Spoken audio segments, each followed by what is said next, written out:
that we know, Vice President Dick Cheney and Senator Barack Obama are distant cousins.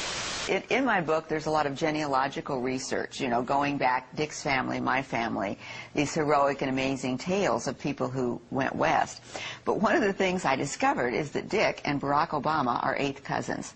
What? Is that an amazing thing? Yes, if you go back 8 generations, really? They have a common ancestor. The New York Post decided to check into the genealogy of President Bush, and his family tree has people talking. Many of the United States presidents have blood relations with each other. The Bush lineage has blood ties to a great number of former presidents. George Washington, Millard Fillmore, Franklin Pierce, Abraham Lincoln, Ulysses Grant, Rutherford Hayes, James Garfield, Grover Cleveland, Teddy Roosevelt, William Taft, Calvin Coolidge, Herbert Hoover, Franklin Roosevelt, Richard Nixon, and Gerald Ford. We all know his father, but what about his cousins? Check out this family tree, done with research by Ancestry.com. Let me take you through this, branch by branch. Vice President Dick Cheney, the man who's only a heartbeat away from the presidency, is actually a blood relation. He's President Bush's 9th cousin once removed. Cheney's cousin Barack Obama is also Bush's 11th cousin, and the 9th cousin of Brad Pitt. In either of those first 2 books, though, who knew you and Dick Cheney cousins? You know, listen, I don't think I'm going to family reunion. I don't know how I'll be greeted.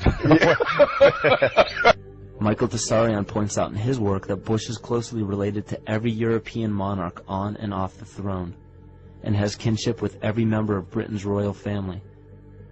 Bush's family tree can be documented as far back as the early 15th century. He has a direct descent from Henry III and from Henry VIII's sister Mary Tudor. He is also descended from Charles II of England. What if we were to tell you that American presidents aren't chosen by ballot, but instead by blood?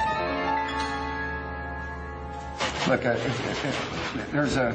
That's right. The candidate with the bluest blood has won the race for president every time.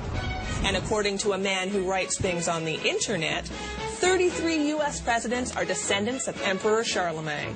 What's up? What's up? What's up? What's up? What's up? And it doesn't stop there. These guys aren't just related to royalty, they're related to each other. But we're only just getting started.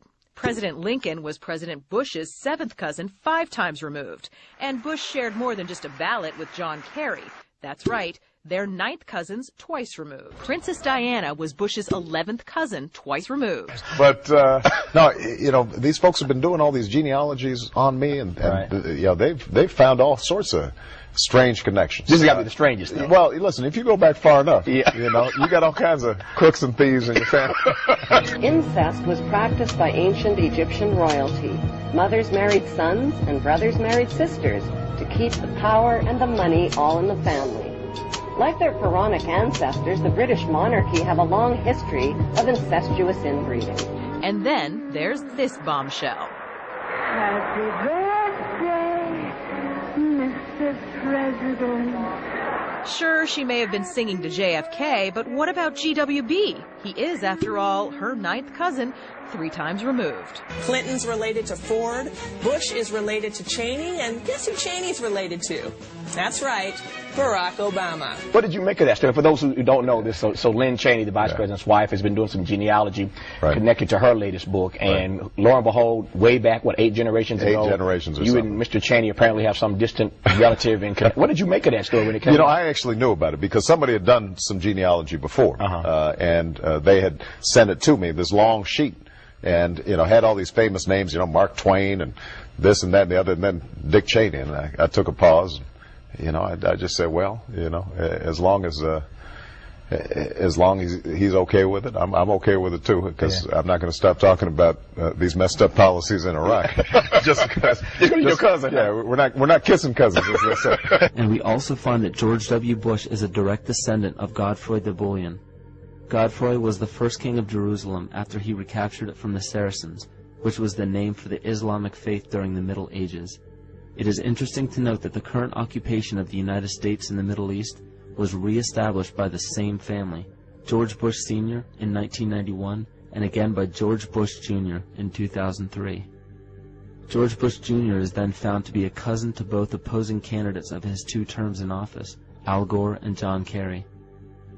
Democratic President Barack Obama also has blood ties with George W. Bush, as well as Gerald Ford, Lyndon Johnson, Harry Truman, James Madison, and the British Prime Minister Sir Winston Churchill. On the opposing side of the 2008 presidential ballot, John McCain is descended from Robert the Bruce, King William I of Scotland, and also Godfrey the Bullion.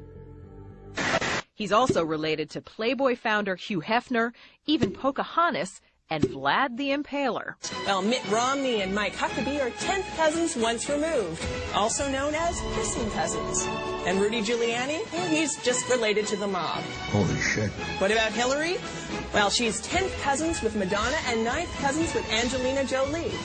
I did not have sexual relations with that woman. And of course, Barack Obama has said he doesn't think he and Cheney are kissing cousins, but Brad Pitt says if it's true, he's in great company.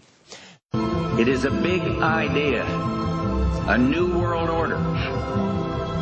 And when it was in Rome, that's when we had the creation of the Roman Empire and the creation of the Roman Church that became Christianity as we know it. I just want to pick 3 secret societies up that were formed around the time of the Crusades. In the 1100s they were formed and through into the 1200s. One of them was called the Teutonic Knights. Another one, the Knights Hospitaller of St. John of Jerusalem. This crusade, one of the most massive, sweeping in history, was actually orchestrated by a secret brotherhood, the Priory of Sion and the Knights Templar. 19th century, artifacts and things were found, signs were found that the Templars had been under Temple Mount. Whatever, something changed very quickly after around 9 years, because a couple of these guys came back to France and started signing up these aristocratic families of Europe. They clearly knew something big time. The papacy declared these Priory Knights, these Knights Templar, of limitless power. By the 1300s, the Templars had grown too powerful. All across Europe, the Pope had declared the Knights Templar Satan worshippers. Said God had charged him with cleansing the earth of these heretics. The plan went off like clockwork. The Templars were all but exterminated. The date was October 13th, 1307, Friday. Friday the 13th. And they went runabout. They almost certainly went to the Americas, because the knowledge of the Americas existed and goes back a long way in the secret knowledge line. By the name of Adam Weishaupt forms a secret society known as the Order of the Illuminati. Charles Taze Russell, who created the Jehovah's Witness movement, along with others, Merovingian bloodline, buried under a pyramid in America.